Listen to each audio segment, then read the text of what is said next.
السلام عليكم ورحمة الله وبركاته. الحمد لله وحده والصلاة والسلام على رسوله الكريم نبينا محمد وعلى آله وصحبه أجمعين. وبعد،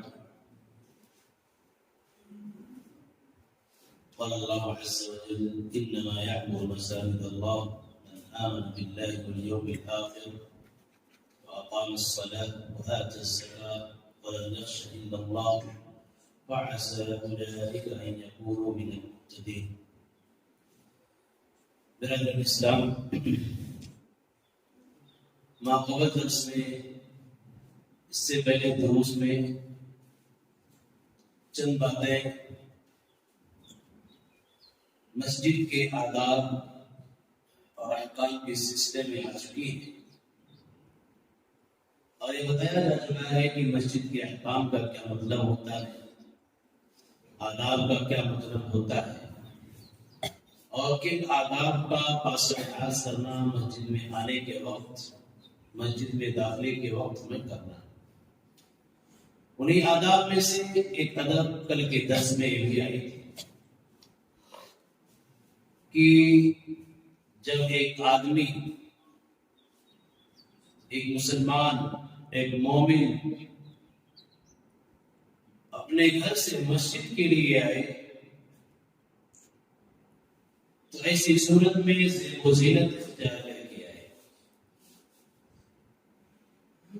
ہم اور دنیاوی تقریبات، دنیاوی دعوتوں میں، دنیاوی پروگراموں میں جب شریک ہوتے ہیں، حصہ لیتے ہیں، تو اسی صورت میں ضرب برق لباس پہن کر کے جاتے ہیں، بہتر سے بہتر کپڑا زیب کر کے جاتے ہیں، اور ہم اس رب کے سامنے آ رہے ہیں جس رب کا سب کچھ ہے، اسی رب کے سامنے سجدہ کرنا ہے، اسی رب کے لیے عبادت کرنی ہے، تو ایسی صورت میں بدرجے اولا ہم زیب و زینت اختیار کر کے ہیں، بہتر سے بہتر کپڑا۔ اگر اللہ رب العالمین نے خوشبو میسر کی ہے تو خوشبو وغیرہ سے معطر ہو کر ہم اپنے آپ کو مسجد میں داخل کریں، اس لیے کہ اللہ رب العالمین نے فرمایا: یا بنی آدم خذوا زینتکم عند کل مسجد، اے انسانوں جب مسجد میں آؤ تو زینت اختیار کرو، جب نماز کے لیے آؤ زینت اختیار کرو۔ اسی کو اللہ کے نبی صلی اللہ علیہ وسلم نے فرمایا: ان اللہ جمیل یحب الجمال، اللہ خوبصورت ہے، تو اللہ رب العالمین خوبصورتی کو پسند کرتا ہے، صفائی کو پسند کرتا ہے، پاکی کو پسند کرتا ہے، کہ آدمی جب بھی آئے میرے دربار میں تو ایسی صورت میں بہتر بن کر کے آئے، اس لیے کہ میرے سامنے اسے سجدہ کرنا۔ اسی لیے اللہ کے نبی صلی اللہ علیہ وسلم کی دوسری حدیث ہے: اذا قام احدكم الى الصلاه فليلبس ثوبين فان الله احق ان يتزين له، جب مسجد کے لیے آؤ، نماز کے لیے آؤ تو کپڑے پہنو، زیب تن کر لو کپڑوں، کیوں؟ اس لیے کہ اللہ رب العالمین اس بات کا زیادہ مستحق ہے، زیادہ حقدار ہے کہ اللہ رب العالمین کے لیے زینت اختیار کیا ہے۔ انسانوں کے مقابلے میں اللہ رب العالمین زیادہ حقدار ہے، زیادہ مستحق ہے کہ اللہ کے لیے خوبصورتی اپنائی ہے، اللہ رب العالمین کے لیے اپنے آپ کو مزین کیا ہے مسجد میں آنے کے وقت۔ اور اسی طریقے سے اللہ رب العالمین نے کہا: وَأَمَّا بِنِعْمَةِ رَبِّكَ فَحَدِّثْ، ساری نعمتیں اللہ کی ہیں، تو اللہ یہ کہہ رہا ہے جو نعمتیں میں نے تمہیں دے رکھی ہیں، ان نعمتوں کا اظہار کرو، ان نعمتوں کو بیان کرو، زبان سے بھی بیان کرو اور اپنے فعل سے بھی بیان کرو، اپنے عمل سے بھی بیان کرو۔ اللہ کے نبی صلی اللہ علیہ وسلم نے فرمایا: ان اللہ یحب ان یری اثر نعمته علی عبده، اللہ چاہتا ہے، اللہ پسند کرتا ہے کہ بندے کے اوپر اس کی نعمتوں کا اظہار ہو، بندہ دیکھنا چاہتا ہے جو نعمتیں ہم نے دے رکھی ہیں اسے کم از کم اس کو ظاہر کرے، بیان کرے وہ۔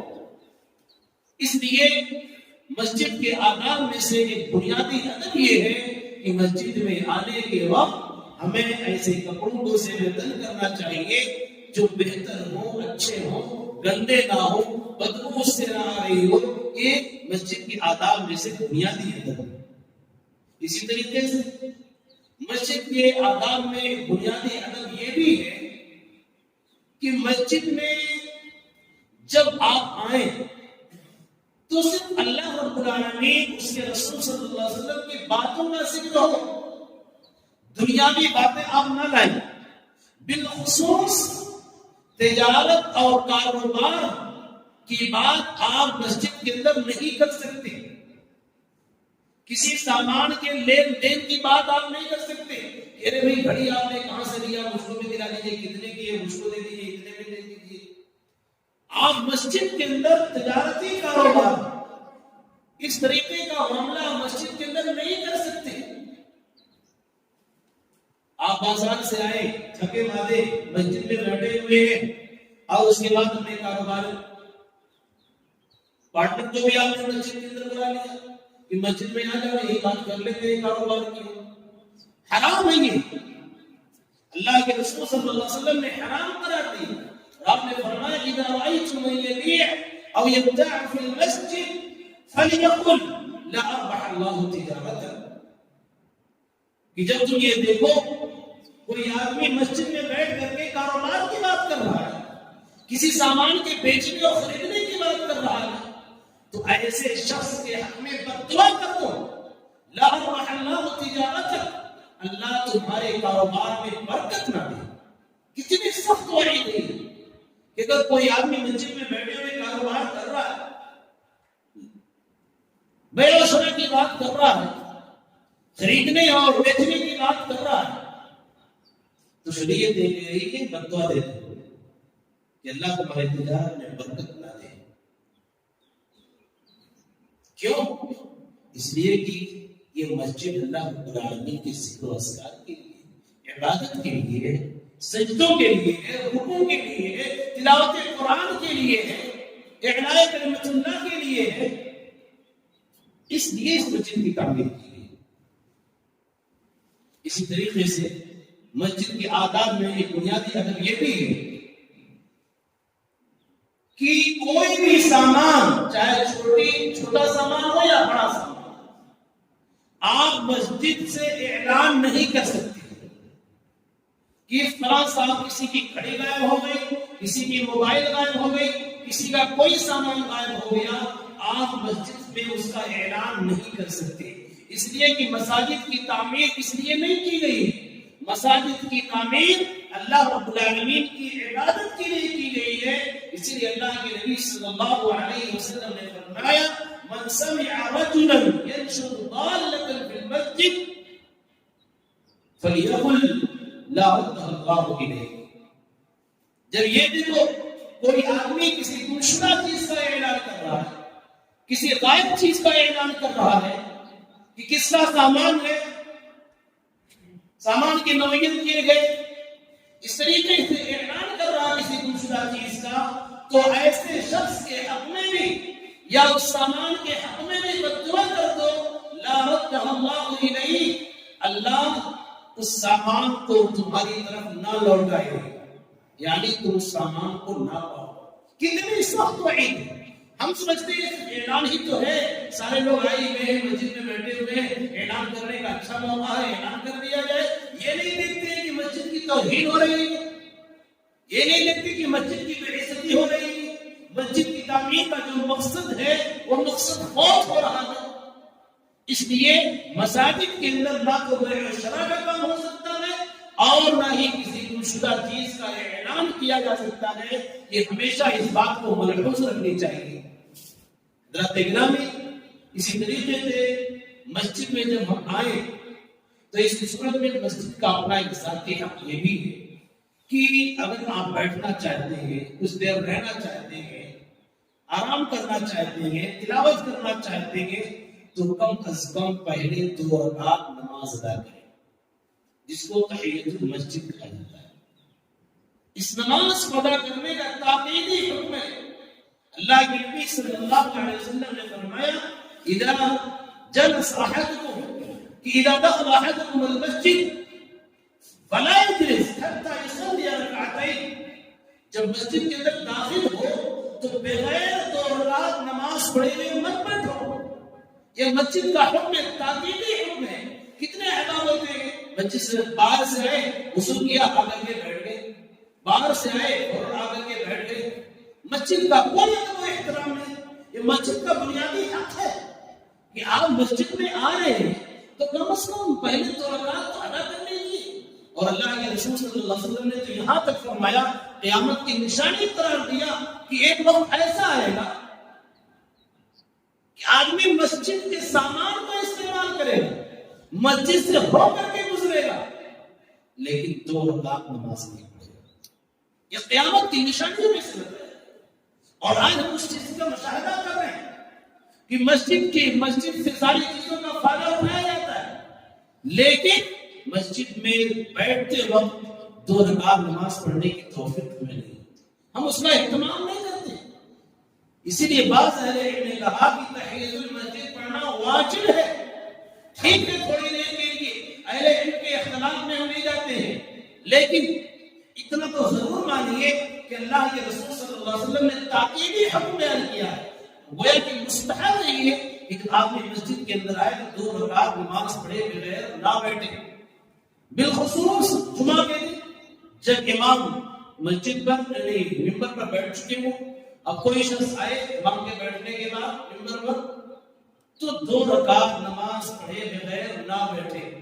اس لیے کہ صحابی رسول ہیں سلیق غطفانی رضی اللہ تعالی عنہ، آپ صلی اللہ علیہ وسلم خطبہ دے رہے تھے. اسی دوران وہ مسجد میں آئے اور بغیر 2 رکعت نماز پڑھے ہوئے بیٹھ گئے. آپ صلی اللہ علیہ وسلم نے فرمایا اصلیت رکعتین، کیا 2 رکعت تم نے نماز پڑھی؟ انہوں نے کہا کہ نہیں.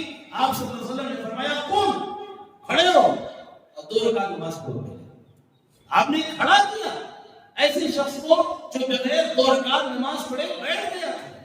اسی لیے حدیث کے اندر اللہ کے نبی صلی اللہ علیہ وسلم نے فرمایا اذا جاء احدكم يوم الجمعة والامام يخطب فليركع ركعتين وليتجوز فيهما.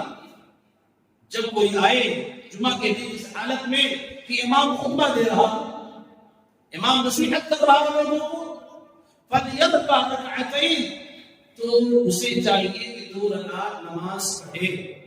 اور یہ 2 رکعت نماز ہلکی نماز پڑھے تاکہ امام کا خطبہ سننے کو اس کو بھیجے. حضرت اکرامی کتنا تاکیدی حکم ہے. اور یہ ایسی نماز ہے، نہ تو آپ کو دیکھنا ہے زوال کا وقت ہے، نہ تو آپ کو دیکھنا ہے کہ سورج ڈوب رہا ہے، نہ تو آپ کو دیکھنا ہے کہ سورج نکل رہا ہے.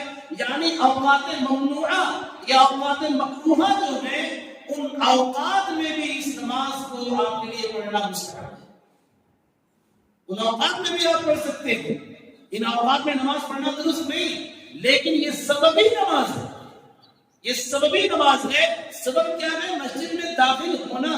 اس لیے جب بھی آپ مسجد کے اندر داخل ہو رہے ہو، چاہے سورج نکلنے کے وقت، سورج ڈوبنے کے وقت یا زوال کا وقت ہو، ایسے تمام اوقات میں بھی اس نماز کو پڑھ سکتے ہیں اور نماز کو پڑھنا چاہیے جب آپ مسجد کے اندر آئیں.